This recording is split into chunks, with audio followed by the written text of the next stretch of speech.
இயேசு கிறிஸ்துவின் நாமத்தில் வாழ்த்துக்கள். இந்த நாளிலும் வேதத்திலிருந்து ஒரு சில வசனங்களை தியானித்து நாம் ஜெபிக்கலாம். இயேசு இந்த பூமியில் வாழ்ந்த நாட்களிலே அவர் முதலாக செய்த பிரசங்கம் கொஞ்சம் ரிலாக்ஸாக உட்கார்ந்து மத்தேயு 5ஆம் அதிகாரம், 6ஆம் அதிகாரம், 7ஆம் அதிகாரம் ஆகிய 3 அதிகாரங்களிலும் அவர் மக்களுக்காக போதித்ததை, ஜனங்களுக்காக போதித்ததை குறித்து அதில் எழுதியிருக்கிறது. அதிலே இந்த கடைசி நாட்களுக்கென்று நாம் அறிந்து கொள்ள வேண்டிய ஒரு சத்தியம் என்னவென்று சொன்னால், இன்றைக்கு உலகமெல்லாம் நோய்களும், உலகமெல்லாம் பஞ்சங்களும், உலகமெல்லாம் வேலையில்லா பிரச்சனைகளும் பெருகியிருக்கிற இந்த நாட்களிலே இந்த வேதத்தில் ஆண்டவர் இந்த 3 அதிகாரங்களிலும் பேசின அந்த செய்தியினுடைய சுருக்கத்தை 5 தலைப்புகளின் கீழே நாம் பார்க்க முடியும். அதில் கடைசியாக ஆண்டவர் சொல்லிக் கொடுத்த ஒரு தலைப்பு என்ன என்று சொன்னால், எதிர்காலத்தை குறித்து நம்ம பயப்படாமல் அவரை நம்பி இருக்கத்தக்கதான ஒரு சத்தியத்தை ஆண்டவர் அங்கே பேசியிருக்கிறதை நாம் பார்க்க முடியும்.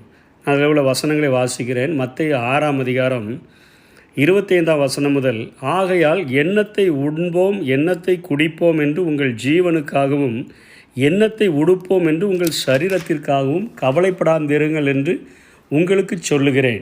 ஆகாரத்தை பார்க்கிலும் ஜீவனும், உடையை பார்க்கிலும் சரீரமும் விசேஷித்தவைகள் அல்லவா? ஆகாயத்து பட்சிகளை கவனித்து பாருங்கள். அவைகள் விதைக்கிறதும் இல்லை, அறுக்கிறதும் இல்லை, களஞ்சியங்களில் சேர்க்கிறதும் இல்லை.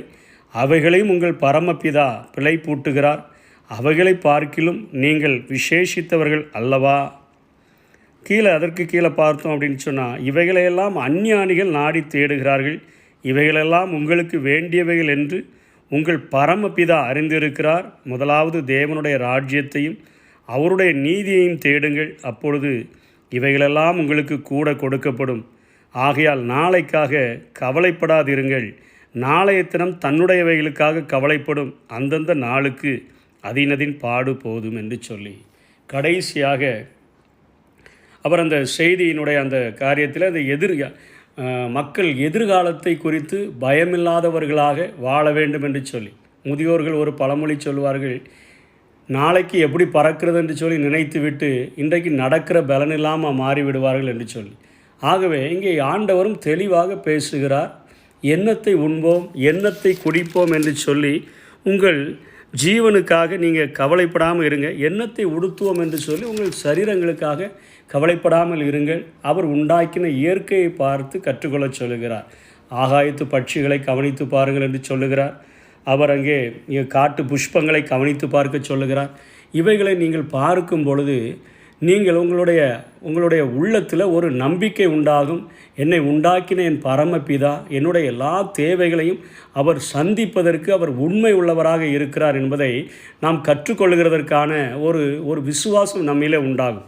அந்த 7ஆம் அதிகாரத்தில் ஆண்டவர் கடைசியாக அந்த செய்தியை முடிக்கும் பொழுது இந்த உலகத்தில் உள்ள மக்களை 2 பிரிவுகளாக பிரித்து அதை முடிக்கிறதை பார்க்கிறோம். இந்த 3 அதிகாரங்களிலும் பிரசங்கித்து விட்டு கடைசியாக இந்த உலகத்தில் வாழ்கிற மக்களை 2 பிரிவுகளாக பிரிக்கிறார். ஒரு பிரிவினரை எப்படி சொல்லுகிறார் என்று சொன்னால், 2 பேர் வீடு கட்டியிருக்கிறார்கள். ஒருவன் கண்மலையின் மேல் வீடு கட்டி வைத்திருக்கிறான், இன்னொருவன் மணலின் மேல் வீடு கட்டி வைத்திருக்கிறான் என்று சொல்லுகிறார். 2 வீட்டிற்கு மேலும் ஒரு பிரச்சனை வருகிறது. என்ன பிரச்சனை வருகிறது? பெருமழை சொரிந்து பெருவெள்ளம் வந்து காற்று அடித்து அந்த வீட்டின் மேல் மோதியும் அது விழவில்லை. அது கண்மலையினுக்கு மேல் கட்டின வீடு என்று சொல்லுகிறார்.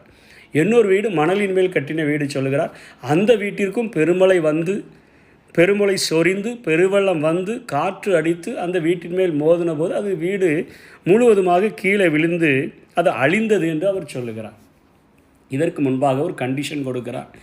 என் வார்த்தைகளை கேட்டு, நான் சொல்லிய இந்த வசனங்களை கேட்டு, அப்போ எதிர்காலத்தை குறித்து பயமில்லாத வாழ்க்கை, அதற்கு முன்பாக அநேக தலைப்புகள் கொடுக்கப்பட்டிருக்கிறது. இருந்த போதிலும் இந்த எதிர்காலத்தை குறித்ததான அந்த நடைமுறைகளை நாம் அவருடைய வார்த்தைகளை கேட்டு அவைகளை கை கொண்டு வாழும் பொழுது நம்மை ஆண்டவர் கண்மலையின் மேல் வேறு வீட்டை கட்டின ஒரு மனுஷனுக்கு அவர் ஒப்பிடுகிறார். பெருமலை அது சொரிந்து பெருவெள்ளம் வந்து காற்று அடித்து அந்த வீட்டின் மேல் மோதினாலும் அந்த வீடு அது விழாது, அது உறுதியாய் நின்றது என்று சொல்லுகிறார்.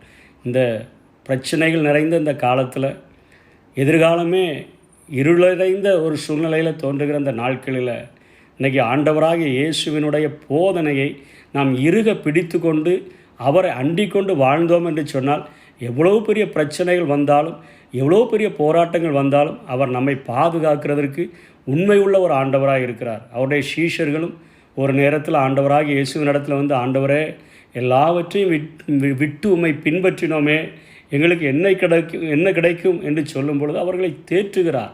நான் உங்களை திக்கற்றவர்களாக விடேன், நான் உங்களிடத்தில் வருவேன் என்று ஆண்டவர் சொல்லுகிறார். ஒரே ஒரு சின்ன ஒரு கதையை மாத்திரம் சொல்லி நான் இந்த செய்தியை முடிக்கிறேன். ஒரு ஊரில் ஒரு பிச்சை எடுக்கக்கூடிய ஒரு மனிதன் ஒருவன் இருந்தான். அவன் மிகுந்த வேதனையோடு கூட, அவனுக்கு குடும்பத்தில் யாருமே இல்லை, பேசுகிறதற்கு துணைக்கு யாரும் இல்லை. அப்படிப்பட்ட நேரத்தில் அவன் ஒரு தெரு வழியாய் நடந்து போகும்பொழுது ஒரு பட்ட மரத்தை பார்த்தான். அந்த மரத்தில் இலைகளும் இல்லை, கனிகளும் இல்லை, காய்களும் இல்லை, ஒன்றும் இல்லை. அந்த மரத்தடியில் வந்து உட்கார்ந்து கொண்டு அவன் சொல்லுவான், அந்த மரத்தை பார்த்து சொல்லுவான், நீனும் நானும் ஃப்ரெண்டு. ஏன்னா எனக்கும் இந்த உலகத்தில் வாழ்கிறதற்கு நண்பர்கள் இல்லை, குடும்பம் இல்லை, என்னை நம்பி ஒன்றுமே இல்லை. நானும் ஒரு பட்ட மரத்தை போல தான் இருக்கிறேன். நீனும் அப்படி இருக்கிறபடினால ஒரு பறவைகள் கூட உன்னுடைய அந்த கிளைகளில் வந்து உட்காரலை. உன்கிட்ட இலை இல்லை, உன்கிட்ட பூ இல்லை, உன்கிட்ட காய் இல்லை, உன்கிட்ட கனிகள் இல்லை. நீனும் நானும் ஒன்று என்று சொல்லி அடிக்கடி அந்த மரத்தை கட்டி கொண்டு முத்தம் செய்துவிட்டு அவன் செல்லுவான். இப்படி அநேக நாட்கள் நடந்து கொண்டிருந்த பொழுது ஒரு நாளிலே அந்த மனிதன் அந்த ஊரை விட்டு இன்னொரு பக்கம் அவன் பிச்சை எடுக்கிறதுக்காக போய்விட்டான். போன இடத்துல ஒரு மாதம் 1.5 மாதங்கள் அங்கே தங்கி அவன் பிச்சை எடுத்துவிட்டு திரும்பவும் தன்னுடைய ஊருக்கு அவன் வரும்பொழுது அவன் பார்த்தால் இந்த மரம் அழகாக வளர்ந்து அநேக இலைகள் தோன்றி அதிலிருந்து பூக்கள் பூத்து அநேக கனிகள் காய்த்திருந்த அந்த இடத்துல நிறைய பறவைகள் வந்து அங்கே உட்கார்ந்து பாட்டு பாடி கொண்டிருந்ததெல்லாம் பார்த்தான். இவனுக்கு ஒரு மிகுந்த ஒரு ஆச்சரியம். என்னுடைய வாழ்க்கை இன்னும் பட்டுப்போன ஒரு நிலைமையில் தானே இருக்குது. இந்த மரம் முன்னாடி பார்க்கும்போது இது எத்தனையாய் மோசமான நிலைமையில் இருந்தது. நானும் நீயும் ஒன்றுன்னு சொல்லி எத்தனை வாட்டி பேசியிருக்கிறோன்னு சொல்லிட்டு கண்ணீர் மல்க அந்த மரத்தை கட்டி பிடித்து கொண்டு அவன் அழுதான். அவன் கேட்டான், இந்த மரத்தை செழிப்பாக்குகிற ஒரு வல்லமையுடைய ஒரு தெய்வம் உண்டென்று சொன்னால், ஒரு ஆண்டவர் உண்டென்று சொன்னால் அவரும் என்னுடைய வாழ்க்கையை இப்படி மாற்றட்டும் என்று சொல்லி அவன் ஜெபித்த மாத்திரத்தில் அருகிலே உள்ள ஒரு ஹோட்டல் கடையை நடத்தக்கூடிய ஒரு கிறிஸ்தவ மனிதர் இவன் அங்கே வேண்டி கொண்டிருந்ததை பார்த்துவிட்டு அவன் மேல் பரிதாபப்பட்டு அவனை கூட்டி கொண்டு வந்து அவனுக்கு ஒரு வேலை கொடுத்தார். நீ என்னுடைய இந்த சின்ன ஹோட்டலில் நீ ஒரு சமையல்காரனாய் சேர்ந்து நீ பாத்திரங்களை கழுவுகிற வேலையை செய் என்று சொன்னார். அப்படி அவன் பாத்திரங்களை கழுவ சமையல்களை கற்றுக்கொண்டான். நல்ல சமையற்காரனாய் மாறினான். அவன் மிகவும் உண்மையாக இருந்தபடியினால் ஆண்டவரையும் ஏற்றுக்கொண்டு ஆண்டவரை அண்டிக் கொண்டபடியினால் அந்த எஜமான் இவனை மிகவும் நேசிக்கிற ஒரு பாத்திரமாக வைத்து கொண்டார். அவர் வயோதிப நாளிலே மரிக்கிற தருவாயில் அவனை அந்த கடைகள் இவன் வந்த பிறகு இவனுடைய சமையல், அவனுடைய இவனுடைய பக்குவத்தின் நிமித்தமாக அநேகர் வந்து அந்த ஹோட்டல் பெரிதாக ஆரம்பித்தது. அவர் மரிக்கும் தருவாயில் அந்த ஹோட்டலையே இவனுடைய பெயருக்கு அவர் மாற்றி எழுதி வைத்து விட்டார்.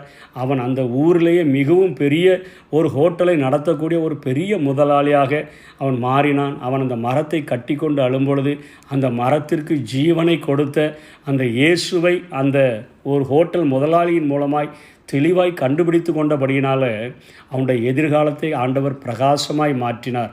இன்றைக்கும் ஆண்டவருடைய போதனைகளை நாம் நம்பும் பொழுது எண்ணத்தை உண்போம், எண்ணத்தை குடிப்போம் என்று கவலைப்படாதிருங்கள் என்று சொல்லுகிறவர், எண்ணத்தை உடுத்துவோம் என்று கவலைப்படாதிருங்கள், நாளை தினத்திற்காக கவலைப்படாதிருங்கள், நீங்கள் கலங்காதிருங்கள் என்று சொன்னவர், நான் உங்களை திக்கற்றவர்களாக விடேன், நான் உங்களிடத்தில் வருவேன் என்று சொன்னவர் நம்மையும் அப்படியாய் ஆசீர்வதித்து நம்மை உயர்த்துகிறதற்கு அவர் இன்றைக்கும் உண்மை உள்ள ஒரு ஆண்டவராக இருக்கிறார். கர்த்தர் தாமே இந்த சத்தியங்களை உங்களுக்கு ஆசீர்வதித்து தருவாராக. ஆமென். நீர் என்னை தாங்குவதா